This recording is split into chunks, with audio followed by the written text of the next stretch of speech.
আজ তিল সর্ষে দিয়ে আর নারকেল দিয়ে বানালাম শিমের ঝাল, সেটাই আপনাদের সাথে শেয়ার করছি। দেখুন, প্রথমে শিমটাকে ভালো করে ভেজে নেবেন, আর যখন ভাজবেন প্রথমে আগে কালো জিরে ফোড়ন দিয়ে দেবেন, তারপরে শিমটাকে ভাজবেন। আর শিমটা চাপা দিয়ে ভাজবেন, কিন্তু বেশিক্ষণ চাপা দেবেন না, তাহলে শিমের কালারটা নষ্ট হয়ে যাবে। নুন হলুদ দিয়ে একটু ভাজা করে নেবেন। তারপরে এদিকে আমি সর্ষে আর তিলটা বেটে নিয়েছি। সর্ষে পোস্ত আপনারা দিতে পারেন, যদি পোস্ত অনেক সময় বেশি দাম থাকে তো অনেক সময় সব কিছুতে ইউজ না করে তিলও ইউজ করতে পারেন।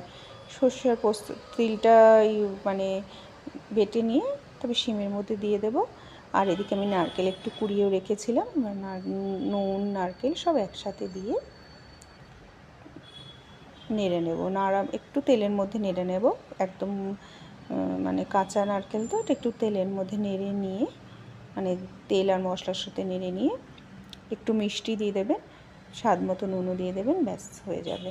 আর এর সাথে এবার একটু ওই মিক্সার গ্রাইন্ডারের জারটা ধোয়া একটু জলটা দিয়ে দেবেন, কারণ ওটার মধ্যে অনেক সর্ষে তিলের মশলাটা লেগে আছে। ভালো করে ধুয়ে দিয়ে একটু চাপা দিয়ে রাখবেন, তাহলে সব কিছুর ফ্লেভারটা শিমের মধ্যে চলে যাবে, ব্যাস তাহলেই হয়ে যাবে শিম সর্ষে ঝাল বা শিমের ঝাল সর্ষে পোস্ত নারকেল দিয়ে। এটা আপনারা গরম গরম ভাতের সাথে, সাদা ভাতের সাথে খাবেন, খুব ভালো লাগবে খেতে। আমরা তো এমনি সর্ষে বাটা দিয়ে করে থাকি, বা শিম সর্ষে পোস্ত থাকে, পোস্ত দিয়েও করে থাকি, শিম পোস্ত এটা দিয়ে করব।